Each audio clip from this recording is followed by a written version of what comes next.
Hello everyone. So I did a short video the other day on painting this grisaille on this piece that I'm calling Martini, and today I'm going to do another short video and show you how I continue on with this process. Now, if you watch the other video, you'll know that I did a very thin layer here on these olives, and you'll see that I went ahead and finished the rest of this painting in that same method, and now I've also began my second layer doing the exact same process. You can see how these olives here are they appear much more gray, and you can see much less of the underpainting, and so the method really starts to make more sense when you get this far. I'm going to just focus on this one particular olive right here, just to keep the video as short as possible and to give you a better idea of how this process works, or at least how it works for me. So anyway, I hope you enjoy, and thanks for watching. Now, once again, I've mixed up three different tones here. I have a pure titanium white, pure ivory black, and then sort of a middle tone that I've mixed using these two. Doesn't really need to be perfect, as I said. I'm making this basically the average mid-tone value of the overall olive. I'm also, just at this point, I'm just using the mineral spirits, using Gamsol mineral spirits here to dilute the paint as necessary. So I think the most important thing in this method is learning how to get the mixtures right.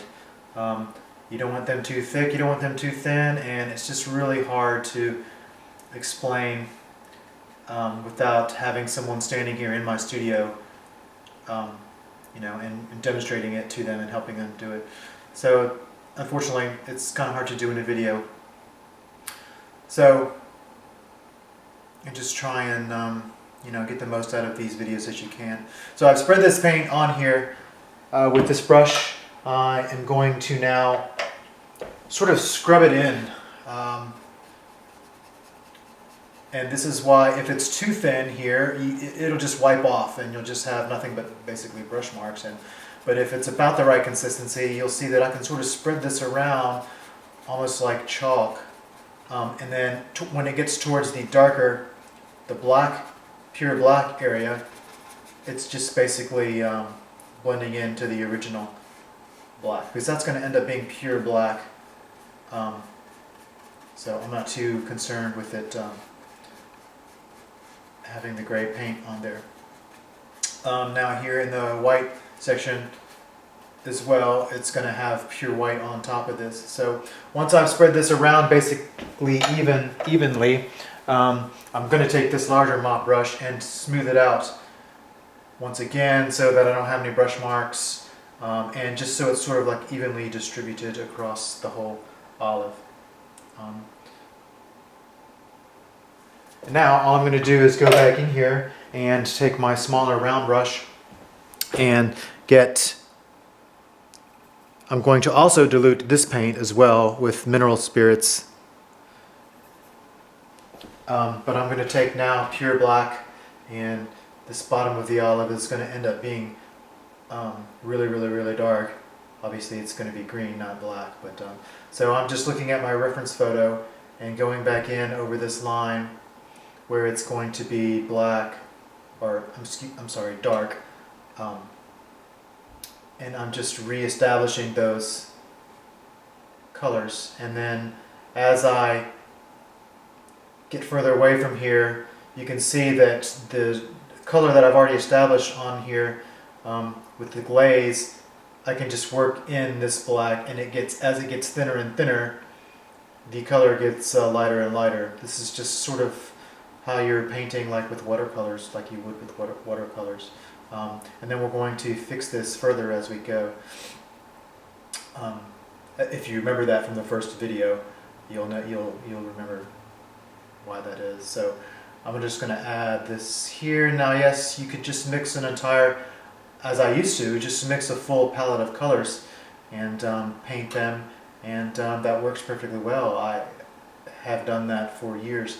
I just feel like at this time I like this method better, the way I've sort of adapted it, and for now I'm going to continue using this until I decide that I don't like it anymore. But it seems to work better for me, and I suggest giving it a try and see if it works for you. And I'm going to add a little bit more into here. Now I painted this one yesterday, this olive here yesterday. There's some spots here that aren't quite dark enough. I'm going to go ahead and fix those while I'm in here doing this.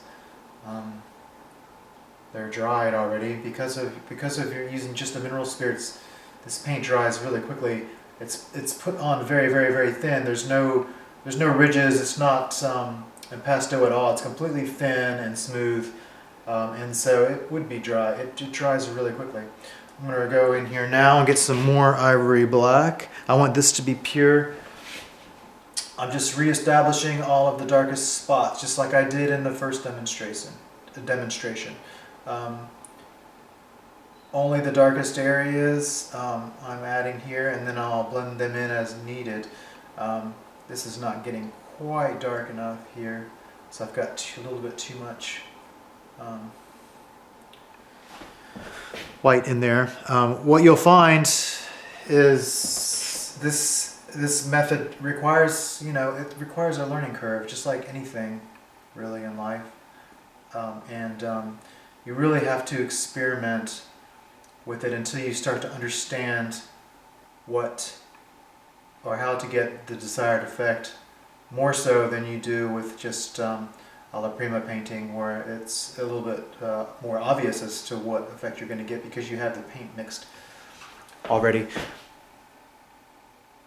This particular method requires you to know what effects what you're doing is going to have on subsequent layers, and so therefore it can be somewhat confusing and tempting to try and get those results each time you put paint down, but that's really not what you want to do. You need to, each layer has a purpose, to be sure, but it's not necessarily to make it look like the final painting, and that's something that I even struggle with on a daily basis, and it's just not always easy to overcome that. You see it, it's supposed to look one way and it doesn't quite look that way, and so you want to keep overworking it, or you want to keep working on it and you end up overworking it. So you have to practice. This wasn't quite dark enough, okay, so I'm just redarkening it a little bit. Now, this is just basically how I want it, and for example, you'll see this right here, it looks really flat, but we'll fix that in just a moment with shading and then more white paint. I'm going to take this blender, I'm going to clean it off. I clean it constantly as I go, just to keep, I don't want the white paint on it right now especially. So I'm basically just going to take this now, and I'm scrubbing this almost like I'm using a smudger in pencil sketching. Okay, I don't need to keep those lines exactly where they were. They don't need to be perfect. I'm taking this black paint that I put on this olive that I did yesterday, and I'm just sort of blending it out, and you can see that it sort of gets rid of the lines that I created, and that's what the purpose of the underpainting is it establishes where those lines are. You don't need to redo them every time. They're there. This is under there for a reason. It seems sort of counterproductive or counterintuitive if you're not used to this style of painting, that you're sort of painting in these lines and then you're smearing them out, but it will make sense, I promise you, as you get further along and learn what effect each layer has if you decide to continue painting this way. I personally like it. It gives you a lot of control, and it allows you to get things very smooth and realistic, if that's the sort of look you're going for. And I think this is a really good way to do it. Obviously, or I wouldn't be doing it this way. So you can see you can see what's happening here. Those lines that I paint in here, they're not going to be staying defined. Again, if you have any kind of lines that don't need to be blurry, you'll fix that in the end when you're working on your detail layers. But in the meantime, at this point, you're really not establishing any new lines. You're just re-establishing lines that you've already painted. I hope that makes sense. that I'm explaining it well enough. I am going to do some test videos with some test students, and so that I can come up with with the best way to explain what I'm doing. This is all an experiment, and since it is an experiment, they're free on YouTube. Once I get a good product that I'm happy with as far as video quality and teaching quality, I will produce a video for sale. It'll be a simpler painting than this. This painting is something that I'm doing for a gallery, and so it's not necessarily a good. I would choose something a little simpler, so I could focus on, and so my students could focus on the technique rather than the subject matter.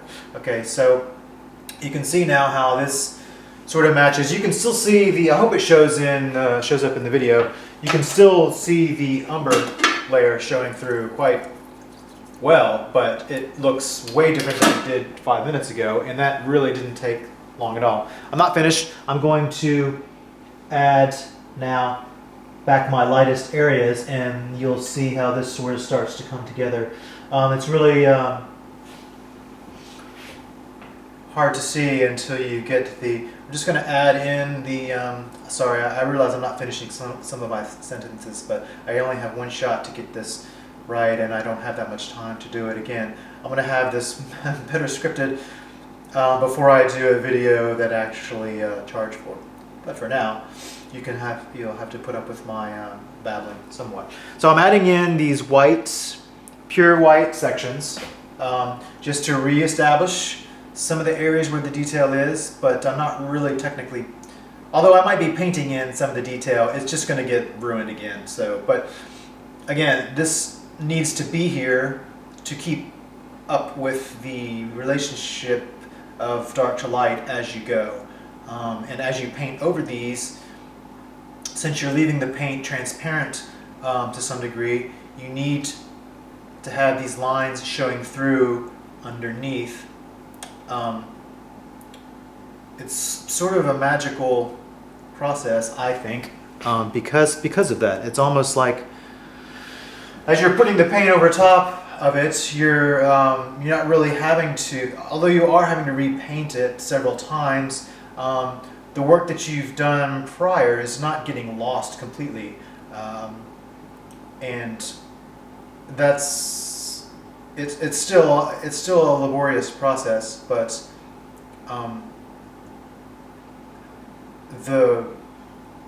having the layers underneath, it just creates a well, first of all, the whole point of doing it is it creates a jewel-like effect. It'll create the effect that the painting is just glowing, and that's an effect that you'll hear referred to a lot of the times, especially in older paintings. In museums, if you go to visit museums, you will definitely notice that, and this is one of several methods that, not necessarily this specific method, but painting in layers or using glazing. And glazing is a term that gets used a lot inappropriately by myself, or as well as other people, and it's also a method that I don't think a lot of people use. As I've learned, a lot of people use the term, or they don't think that they are glazing when they actually are. Basically, any transparent paint that you're applying is glazing. So if you're painting in layers, you're glazing, even though you may not realize it. Adding, there's a little bit of a glare back here. Now, technically, I could probably get away with not adding this until the detail layer, but I'm just going to keep track of where it is and also help cover up my drawing sketch. Okay, so if you remember, I just try to add in the lightest areas, and this, again, if you go back and watch my other video, this will make more sense, and you'll see how different this looks already, even with just the two layers, because it looks like, if you watch the video, a lot of you probably think, you didn't really accomplish anything, because it does. I mean, it does seem like that, to be honest. But it does, you are accomplishing something if you look at the big picture. And this, like I said, this method of painting is not necessarily for the faint of heart. It does take you, it's not the only way to paint anyway. Now I'm wiping off my mop brush again, and this, I believe this might be a watercolor brush, to be honest with you. I'm not even sure. I bought several of these. I like these mop brushes. It has a very soft fur, very soft bristles, and I'm using this paint. It's fairly dry. I mean, it's only diluted with mineral spirits, which gives it a very stiff. That stiff may be the wrong word, but it allows me to work with it almost like graphite. Is what I'm trying to not so eloquently say.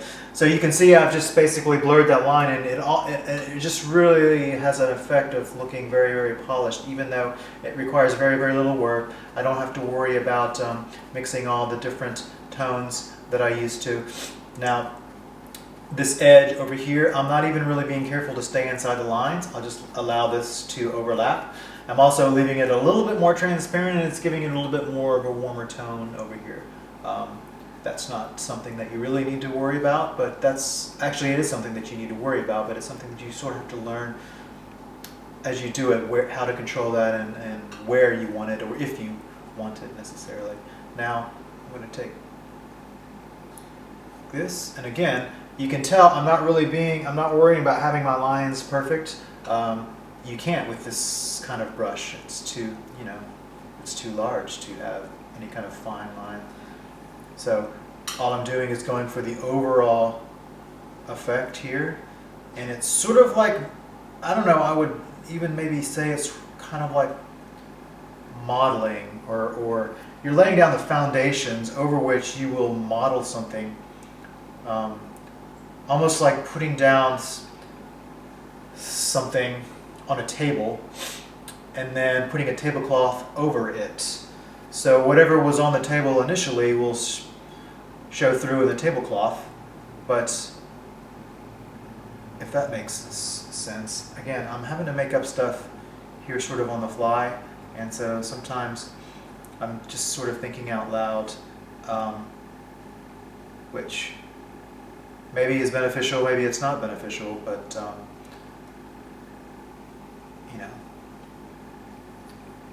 trying to do the best that I can, again, for a free video.